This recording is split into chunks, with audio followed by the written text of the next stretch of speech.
میرا نام سمیرہ ہے۔ میں ایک اچھی فیملی سے تعلق رکھتی ہوں۔ میں اپنے گھر میں سب سے چھوٹی تھی۔ میرے ماں باپ کے علاوہ میرے تینوں بہن بھائی بھی مجھ سے بہت پیار کیا کرتے۔ وہ میری ہر خواہش پوری کیا کرتے۔ میں جو فرمائش کرتی ہوں اسے پورے کیے بغیر چین سے نہیں بیٹھتے تھے وہ۔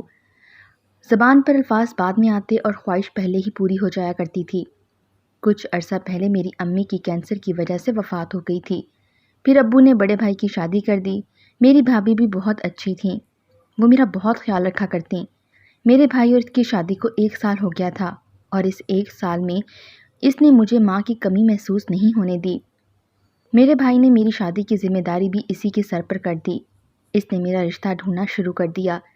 انہی دنوں میرے پیپرز ہو چکے تھے، اسی لیے میں دوستوں کے ساتھ آئے روز آؤٹنگ پر نکل جایا کرتی۔ یوں ہی ایک دن ہم سب ہوٹل میں بیٹھ کر لنچ کر رہے تھے جب اچانک ویٹر نے پھولوں کا ایک گلدستہ میرے ٹیبل پر رکھ دیا اور کہا کہ کسی نے یہ میرے لیے بھیجے ہیں۔ میں بہت حیران ہوئی کہ میرے لیے کون بھیج سکتا ہے۔ میں نے زیادہ غور نہیں کیا۔ اس کے بعد اکثر ایسا ہی ہونے لگا۔ مجھے روزانہ پھول ملنے لگے۔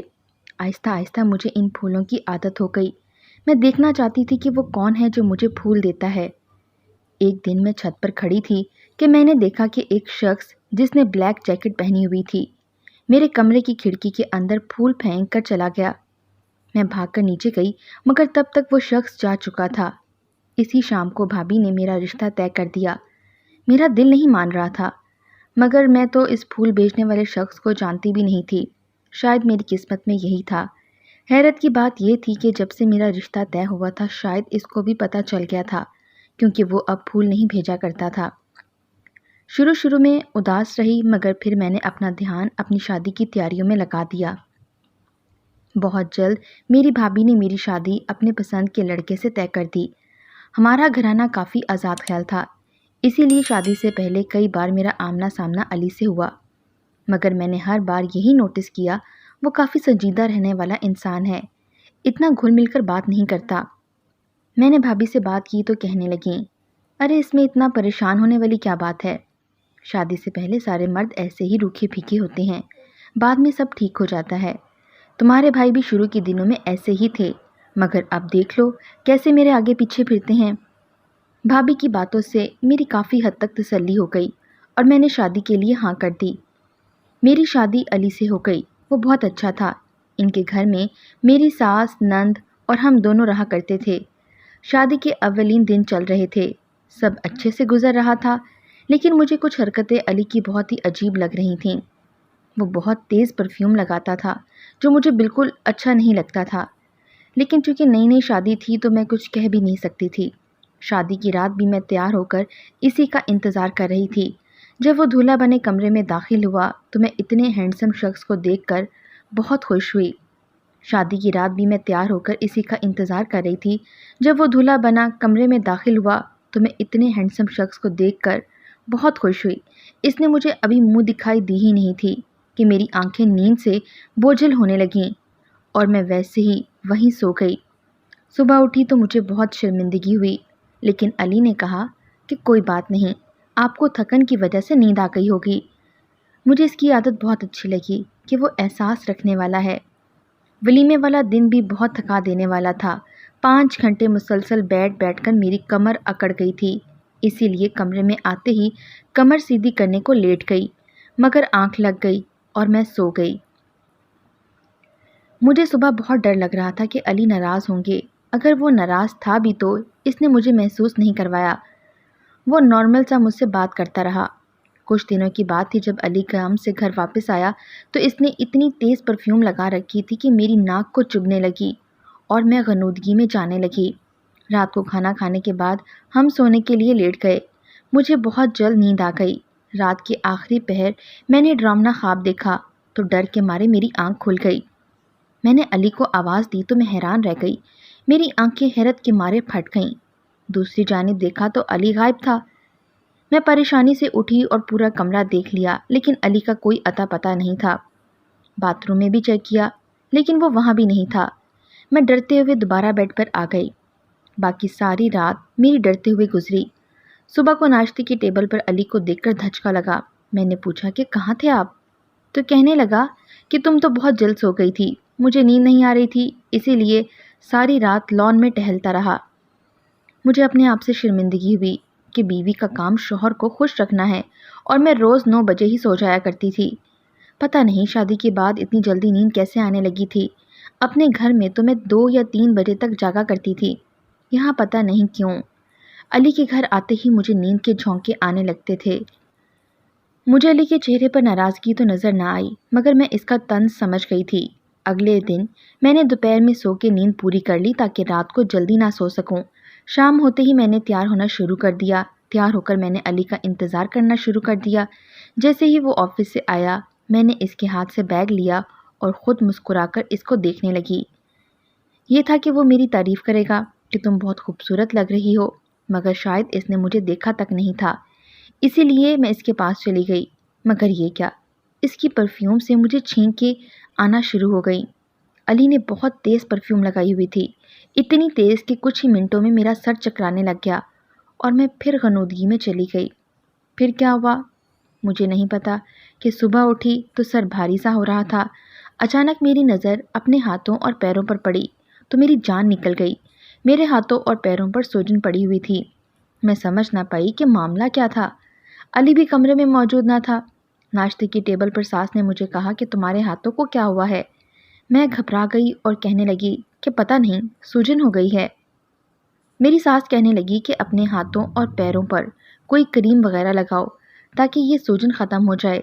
اچھی بیویاں شوہر کے لیے خوبصورت لگتی ہیں، اپنی خوبصورتی میں فرق نہیں آنے دینا، شوہر قابو میں رہتا ہے۔ اسی طرح کچھ دیر بعد علی باہر سے آتا نظر آیا۔ میں سمجھ گئی کہ میرے سونے کے بعد بیچارہ لان میں چلا گیا ہوگا۔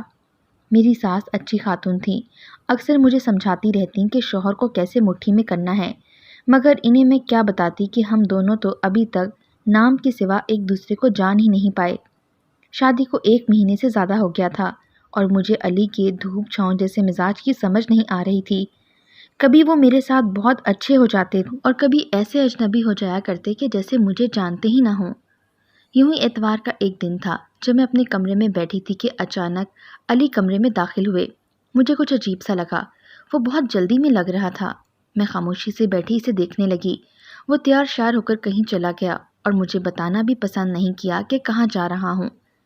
میں نے پوچھنے کی کوشش کی تو جھڑک کر کہہ دیا کہ تمہیں کیا لگے، اپنے کام سے کام رکھو۔ کچھ ہی دیر بعد ساس نے مجھ سے پوچھا کہ علی کہاں ہے تو میں گھبرا گئی۔ میں نے اپنی ساس کو نہیں بتایا اور خاموشی اختیار کر لی، اور میری شکایت لگانے سے میرا شوہر مجھ سے ناراض نہ ہو جائے۔ ویسے بھی زیادہ تر وہ مجھ سے ناراض ہی رہتا۔ ایک دن میں نے بہت کوشش کی کہ آج میں نہیں سوؤں گی، مگر پھر بھی علی کے آتے ہی اس کی تیز پرفیوم کی وجہ سے مجھے نیند آ گئی۔ میں نے علی سے اگلے دن کہا کہ آپ اتنی تیز پرفیوم نہ لگایا کریں، شاید اسی وجہ سے مجھے نیند آ جاتی ہے۔ مگر میری بات سن کر اس نے کافی غصہ کیا، کہنے لگا کہ تم اپنی نیند کا الزام میرے پرفیوم کو کیوں دے رہی ہو؟ تم خود ہر وقت سوئی رہتی ہو، تمہیں میری کوئی فکر ہی نہیں۔ شوہر کام سے گھر آئے تو بیویاں مسکرا کر استقبال کرتی ہیں اور تم سو جایا کرتی ہو۔ میں اس کی بات سن کر بہت روئی، لیکن باوجود کوشش کے اس کی پرفیوم کی وجہ سے مجھے نیند بھی آ جاتی اور صبح ہاتھ پاؤں بھی سوجے ہوتے۔ میں خود کو سونے سے نہ روک پاتی۔ اب تو میری ساس کو کچھ اندازہ ہو گیا کہ ہم دونوں میں کیا چل رہا ہے۔ اس نے بھی مجھے باتیں سنانا شروع کر دیں کہ میں اپنے شوہر میں دلچسپی لینے کی بجائے سوئی رہتی ہوں۔ میں کمرے میں آ کر بہت روئی۔ میں نے شروع سے سارے معاملے پر غور کیا۔ یہی سمجھ میں آیا کہ اس پرفیوم میں ہی کچھ ایسا ہے جو مجھے سوٹ نہیں کرتا۔ میں نے ڈریسنگ ٹیبل پہ پڑے ہوئے سارے پرفیوم سونگھی، مگر جو پرفیوم علی لگاتا تھا وہ کہیں نہیں تھی۔ اس کا مطلب تھا کہ وہ باہر سے ہی لگا کر آتا تھا۔ رات کو علی گھر آیا تو جب فریش ہونے باتھ روم میں گیا تو میں نے چوری چوری اس کے بیگ کی تلاشی لی۔ بیگ کے اندر ایک پرفیوم کا ڈبہ پڑا ہوا تھا۔ میں نے بے اختیاری میں سے اسے سونگھ کر خود پر چھڑک لیا۔ اچانک خیال آیا کہ اسی پرفیوم کی وجہ سے تو میں سو جاتی ہوں، مگر تب تک بہت دیر ہو چکی تھی۔ کچھ ہی دیر میں سو چکی تھی۔ میرا شوہر مجھے بہت باتیں سناتا تھا کہ میں عام بیویوں کی طرح اس کا انتظار نہیں کرتی، لیکن اس کے آتے ہی سو جایا کرتی ہوں۔ مگر جب بھی میں پرفیوم کا ذکر کرتی تو وہ غصہ ہو جایا کرتے، کہتے کہ میں نے بھی تو پرفیوم لگائی ہے، مجھے نیند کیوں نہیں آتی۔ اس کے خیال میں بہانے بناتی تھی تاکہ اس سے دور رہوں، مگر میں کیسے سمجھاتی، مجھے تو خود بھی سارے چکر کی سمجھ نہیں آ رہی تھی۔ کہ پرفیوم سے مجھے غنودگی کیوں آ جاتی ہے۔ روز روز اس طرح کے ڈراموں سے میں تنگ آ گئی تھی، اس لیے بس ایک دفعہ فیصلہ کر لیا کہ اس پرفیوم والے راز تک پہنچ سکوں۔ میں نے علی کے آنے سے پہلے ڈھیر ساری روئی ناک میں ڈال لی۔ علی آئے تو ان کے سامنے میں نے نیند آنے کا بہانہ کیا اور بیڈ پر جا کر لیٹ گئی۔ میں نے تھوڑی سی آنکھیں کھول کر دیکھا کہ علی نے اپنے بیگ سے وہی پرفیوم نکالی اور مجھ پر دوبارہ ڈھیر ساری چھڑک دی۔ میں ششدر رہ گئی، یعنی کہ وہ خود چاہتا تھا کہ میں سو جاؤں اور الزام مجھے دیتا رہا۔ میں جان بوجھ کر سو جاتی ہوں۔ وہ تو شکر تھا کہ میں نے ناک میں روئی ڈال رکھی تھی اور سانس بند کر لیا تھا تاکہ اس پرفیوم کا اثر مجھ پر نہ ہو۔ مجھ پر پرفیوم چھڑکنے کے بعد وہ خود نہانے چلا گیا۔ نہا کر وہ کمرے سے باہر چلا گیا۔ اس کے جانے کے بعد میں حیرت سے اٹھ کھڑی ہوئی کہ دیکھوں تو صحیح وہ کہاں جاتا ہے۔ علی ساری رات لان میں کسی سے فون پر بات کرتا رہا۔ میں الجھن کا شکار ہو گئی تھی کہ آخر یہ کیا ماجرا ہے۔ وہ مجھے خود سے کیوں دور کر رہا تھا اور الزام بھی مجھ پر لگاتا تھا؟ آخر وہ ایسا کیوں کر رہا تھا؟ شاید وہ مجھے پسند نہیں کرتا تھا۔ میں اس کے دل میں جگہ بنانا چاہتی تھی، اس لیے اگلے دن میں نے بازار جانے کا فیصلہ کیا تاکہ اپنے شوہر کے لیے کچھ گفٹ لے سکوں۔ اس کی سالگرہ نزدیک تھی اور میں اسے بہت خوبصورت تحفہ دینا چاہتی تھی۔ شاید اسی بہانے اس کا دل میری طرف پگھل جاتا۔ میں شاپنگ سینٹر سے گفٹ خرید کر نکل رہی تھی کہ سڑک کنارے میں نے علی کی کار دیکھی۔ میں حیران ہوئی کہ اس وقت تو وہ آفس میں ہوتا ہے، یہاں کیا کر رہا ہے؟ تو گاڑی سے خوبصورت سی لڑکی علی کے ساتھ نکلی۔ وہ اس خوبصورت لڑکی کے ساتھ ایک ہوٹل میں چلا گیا۔ میں ان کے پیچھے پیچھے اندر داخل ہوئی تو دیکھا کہ وہ دونوں لنچ کر رہے تھے۔ میں غصے سے کھولتی ہوئی گھر واپس آ گئی کہ میں اس شخص کی توجہ پانے کے لیے کیا کیا جتن نہیں کر رہی تھی اور وہ دوسری لڑکیوں کے پیچھے گھومتا ہے۔ اور اس دن تو میں نے برداشت کر لیا کہ ہو سکتا ہے اتفاق ہو، وہ لڑکی اس کی کوئی کولیگ وغیرہ ہو۔ یہ سوچ کر میں نے اپنے دل کو جھوٹی تسلی دی، مگر کچھ دنوں بعد میں نے ان دونوں کو پھر ایک ساتھ دیکھا۔ اس دن میں اپنے میکے سے واپس آ رہی تھی کہ راستے میں سگنل پر گاڑی رک گئی تو میں نے ان دونوں کو دیکھا۔ وہ دونوں ایک ہسپتال میں داخل ہو رہے تھے۔ اب تو میرا شک یقین میں بدل گیا کہ یہ شخص مجھے دھوکہ دے رہا ہے۔ میرے ہوتے ہوئے کسی اور کے ساتھ بھی تعلق ہے اس کا، اور مجھے ساری گیم سمجھ میں آ رہی تھی۔ یقیناً میرا شوہر مجھ سے شادی نہیں کرنا چاہتا تھا، اسی لیے ہر روز رات کو جان بوجھ کر مجھے سلا کر اس کے پاس چلا جاتا ہوگا۔ میں نے فیصلہ کر لیا کہ میں اس راز کی تہہ تک پہنچوں گی۔ میں اپنا شوہر ہرگز بھی کسی کے ساتھ شیئر نہیں کر سکتی کیونکہ مجھے اس سے محبت ہو گئی تھی۔ میں نے سوچ لیا تھا کہ وہ جس عورت کے چکر میں بھی ہے انہیں اس کے چنگل سے نکال کر رہوں گی۔ ان دنوں ایک اور مشکل کا بھی مجھے سامنا کرنا پڑا۔ میری ساس آئے روز مجھ سے پوچھتی کہ بہو خوشخبری کب سنا رہی ہو۔ میں ساس کے ایسے سوالوں سے گھبرا جایا کرتی، لیکن علی کو جیسے کوئی فکر ہی نہیں تھی۔ وہ اپنے کاموں میں مصروف رہتا اور تیز پرفیوم لگانا نہ چھوڑتا۔ اب تو میں نے بھی ضد میں آ کر اسے کہنا چھوڑ دیا تھا اور جان بوجھ کر اس پرفیوم کی وجہ سے میں جلدی سو جایا کرتی تھی۔ سارا دن بھی میرا الجھن میں گزرتا۔ ایک دن میرا انہی سوچوں میں بی پی شوٹ کر گیا اور میں بے ہوش ہو گئی۔ ہوش میں آئی تو ہسپتال میں تھی۔ مجھے ڈاکٹر نے بتایا کہ تمہارے شوہر نے تمہارا بہت خیال رکھا تھا، پچھلے 2 دن سے یہی تھا۔ مجھے سن کر خوشگوار حیرت ہوئی، لیکن نظر جوں ہی اس ڈاکٹر پر پڑی میری جان نکل گئی۔ وہ تو وہی لڑکی تھی جس کو 2 بار میں اپنے شوہر کے ساتھ دیکھ چکی تھی۔ وہ ڈاکٹر مسکراتے ہوئے چلی گئی۔ مجھے جو تھوڑی دیر پہلے اپنے شوہر کا سن کر حیرت ہوئی تھی، اب سمجھ میں آ گیا کہ کیوں وہ 2 دن یہاں رہا تھا۔ یقیناً اسی ڈاکٹر کی وجہ سے۔ اس ڈاکٹر کے قریب رہنے کا اسے بہانہ جو مل گیا تھا، وہ تھی ہی اتنی خوبصورت کہ کسی کا بھی دل اس پر آ سکتا تھا، اور یہی بات میرے دل کو چبھ رہی تھی۔ میری طبیعت ٹھیک ہوئی تھی تو بھائی اور بھابھی مجھے لینے آ گئے کہ کچھ دن ہمارے ساتھ رہو۔ ان کے ساتھ اپنے گھر میں چلی گئی۔ اپنے کمرے میں آ کر جب میں نے الماری سے کپڑے نکالے تو بہت سے سوکھے ہوئے پھول ملے۔ ان پھولوں کو دیکھ کر مجھے سب یاد آ گیا۔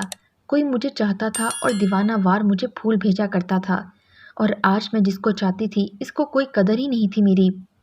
اگلے دن بھائی مجھے دوبارہ ہسپتال لے گیا کہ ڈاکٹر نے کہا تھا کہ تمہارا چیک اپ ایک بار پھر کروانا ہے۔ میں بھائی کے ساتھ ابھی کوریڈور میں ہی تھی جب میں نے علی کو اسی ڈاکٹر لڑکی کے ساتھ اس کے کمرے میں جاتے دیکھا۔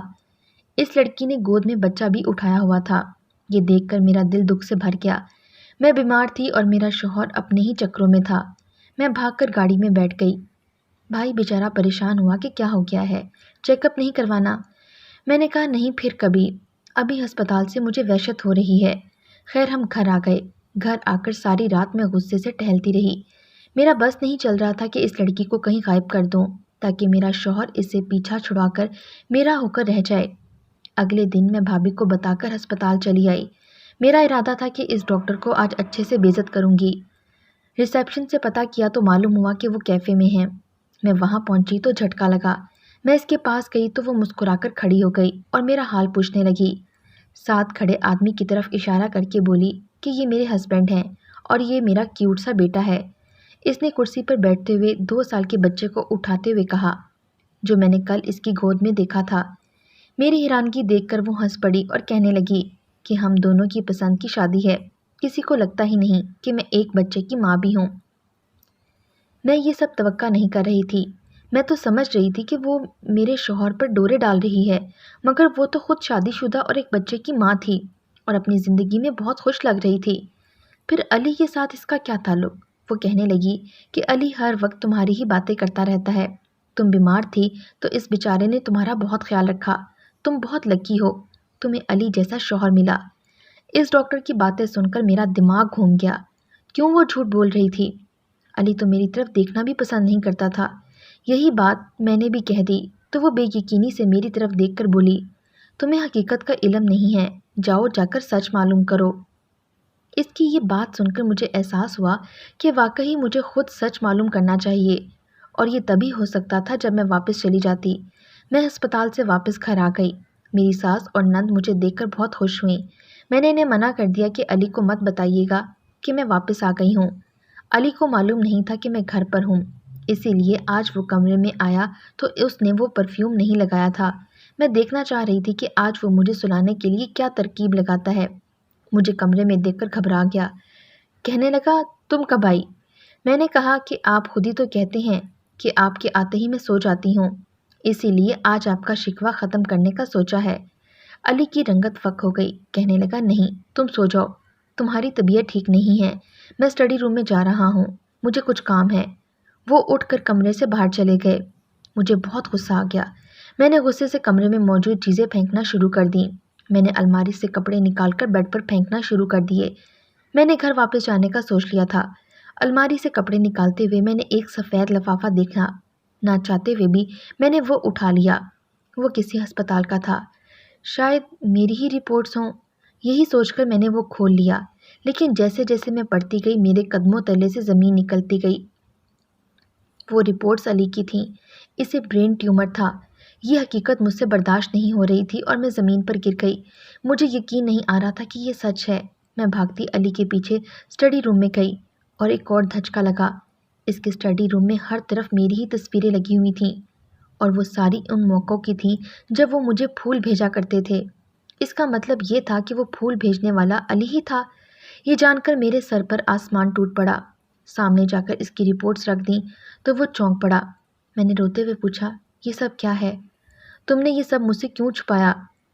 اس نے شرمندگی سے کہا کہ میں تمہیں بہت پسند کرتا تھا، مجھے تم بہت اچھی لگتی تھی، میں ہی تمہیں وہ پھول بھیجا کرتا تھا اور تمہاری تصویر کھینچ کر یہاں اسٹڈی روم میں لگا دیا کرتا۔ میں تم سے شادی کرنا چاہتا تھا، اسی لیے رشتہ بھجوایا، مگر بعد میں میری طبیعت خراب ہونا شروع ہوئی تو پتہ چلا کہ مجھے برین ٹیومر ہے۔ اس کا علاج ہو سکتا تھا، اسی لیے میں نے کسی کو بھی نہیں بتایا۔ مجھے امید تھی کہ میں شادی سے پہلے میرا مکمل ہو جائے گا علاج، مگر ڈاکٹر نے کہا کہ ابھی 2 ماہ مزید علاج میں لگیں گے۔ اس لیے میں بے ہوشی والی تیز پرفیوم لگا کر کمرے میں آتا تھا تاکہ تمہیں نیند آ جائے اور تم سو جاؤ۔ خود میں اسی وقت نہا لیتا اور اثر ختم ہو جاتا۔ میں چاہتا کہ مکمل صحت یاب ہو جاؤں، پھر ہی تمہیں یہ سب بتاؤں۔ میں نے سوچ رکھا تھا کہ اگر میں صحت یاب نہ ہوا تو تمہیں آزاد کر دوں گا تاکہ تمہارے ساتھ ناانصافی نہ ہو۔ وہ لڑکی میرے کالج کی دوست اور میری دوست کی بیوی ہے اور ڈاکٹر بھی ہے۔ میرا علاج اسی کے ہسپتال میں ہو رہا ہے اور وہی کر رہی ہے۔ میں جانتا ہوں کہ تم مجھ پر شک کر رہی تھی، تم نے ہمیں اس دن لنچ کرتے ہوئے دیکھ لیا تھا۔ اسی دن میرا دوست بھی ہمارے ساتھ ہی تھا، راستے میں اسے ضروری کام پڑ گیا تو وہ کہنے لگا کہ تم لوگ جا کر کھانا شروع کرو، میں 10 منٹ میں آتا ہوں۔ تم اسی وقت ہمیں دیکھ کر واپس چلی گئی اور جانے کیا سوچتی رہی میرے بارے میں۔ اپنے شوہر کی زبانی یہ ساری کہانی سن کر میں دنگ رہ گئی تھی۔ وہ کتنے اچھے تھے، کوئی دوسروں کو تکلیف سے بچا کر خود اکیلا سب کچھ سہ رہے تھے۔ اس نے کسی کو بھی نہیں پتہ چلنے دیا تھا کہ وہ کتنی بڑی بیماری سے لڑ رہے ہیں۔ میں نے انہیں تسلی دیتے ہوئے کہا کہ تم فکر نہ کرو، میں تمہارے ساتھ ہوں، تم ضرور ٹھیک ہو جاؤ گے۔ اگر نہ بھی ہوئے تو بھی میں تمہارے ساتھ ہی رہوں گی، ہمیشہ ہر قدم پر تمہارا ساتھ بھی دوں گی۔ علی نے میرا شکریہ ادا کیا اور میں نے اس سے معافی مانگی کہ میں کتنا غلط سوچتی رہی اس کے بارے میں۔ میں نے خود اس کا خیال رکھنا شروع کر دیا۔ 3 ماہ کے بعد علی کی سرجری ہوئی اور اس کا ٹیومر ٹھیک ہو گیا۔ آج ہم میاں بیوی ایک دوسرے کے ساتھ بہت خوش ہیں۔ خوشیاں اور غم آتے رہتے ہیں۔ میاں بیوی کو ایک دوسرے کو سپورٹ کرنا چاہیے اور خیال رکھنا چاہیے۔